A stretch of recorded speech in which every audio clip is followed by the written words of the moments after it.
Hello mga kumarites, kagabi nga ay may nagpadala sa akin ng blessing kaya ayan diretso natin ipang grocery iyan. Pero bago nga po ako umalis ito at may bumili na nga muna sa akin. Nakapag video na nga rin po pala ako ng pang post ko nga sa reels. Ayan nga po yung suot ko at hindi na nga rin po ako magpapalit. Sobrang comfortable nga po talaga ng damit na yan kumarites dahil pwede mo na nga rin po ilabas iyan ng bahay. Sipin mo yun, dati na nangihiram lang ako ng 50 pesos para may pambili ng pagkain. Ngayon nga po ay may nagpapadala na sa akin. Yung tipong kahit bless ka na nga ay mas lalo ka pang binibless. Walis din naman ako kaagad kumarites at sumakay na nga po ako ng tricycle dahil isang sakay ng tricycle nga po bago dumating ng Western Union. At dahil ako nga lang mag-isa doon kumarites kaya nakuha ko namin din kaagad. Diretso na nga rin po ako grocery ng paninda pati na nga rin po pang personal naming gamit. Tagal na nga rin po kasi talaga nung last kong grocery para sa sarili nga po namin sa kusina at saka sa CR. Nakakatuwa no kumarites na may ginagamit si Lord para i-bless nga tayo. Tipong hindi mo na nga kailangang manghiram dahil kusa nga po silang lumalapit at para magbigay sa'yo. Yung hindi mo kailangang manghingi.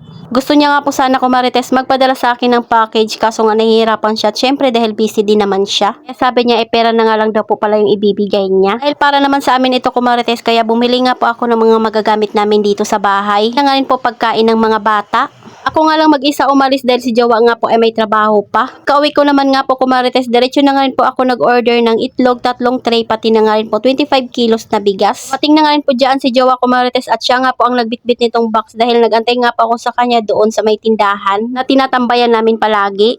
At dahil meron nga pong katol na trident doon sa aking pinaggroceryhan kaya bumili na nga po ako ng madami at 15 peraso nga po ito lahat. Ito lang talaga yung katol na nabibili nga po dito sa aming tindahan. O di ba para na nga rin po ako nag-unbox ng package kumarites dahil nakalagay nga po ito sa malaking karton. Bili na nga rin po ako dyan ng Milo na paninda tapos meron nga rin po ako mga biniling gatas para sa dalawa. Pangatlong beses na nga po siyang nagpadala sa akin kumarites pero yung dalawang padala nga po sa akin ay hindi naman nga po yun para sa amin. Una nga pong pinadala ay pinang-grocery ko nga rin po iyon at pinamigay ko. Tapos yung pangalawa ay hindi nga rin po para sa akin. Tapos yung pinadala naman nga po niya ngayon, ayun nga po ay para sa amin na daw. O diba isipin mo yun kumarites na followers mo lang ay bibigyan ka ng pera? Kaya mapapa-thank you Lord ka na lang talaga dahil hindi nga namin ini-expect na may magpapadala sa amin ng ganito. Talaga naman yung blessing ni Lord ay hindi talaga mapipigilan pag para sa'yo na nga po iyon. Sakto nga po ito kumarites dahil wala na nga pong stock yung CR namin, wala ng mga sapon doon pati nga mga Sondrox. Tapos yung bigas namin ay naisali na nga rin po namin doon sa lagayan. Pero yung ibang mga Sondrox na binili ko kumarites ay paninda nga po iyan. Bili na nga rin po pala ako dyan kumarites ng malaking toyo, patis at saka suka.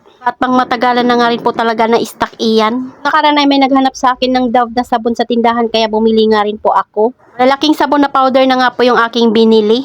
Talaga namang matagal nga po ito maubos. Indang Sondrox kumarites na maliliit dahil ito nga po yung wala na sa akin, pati alcohol ay bumili na nga rin po ako.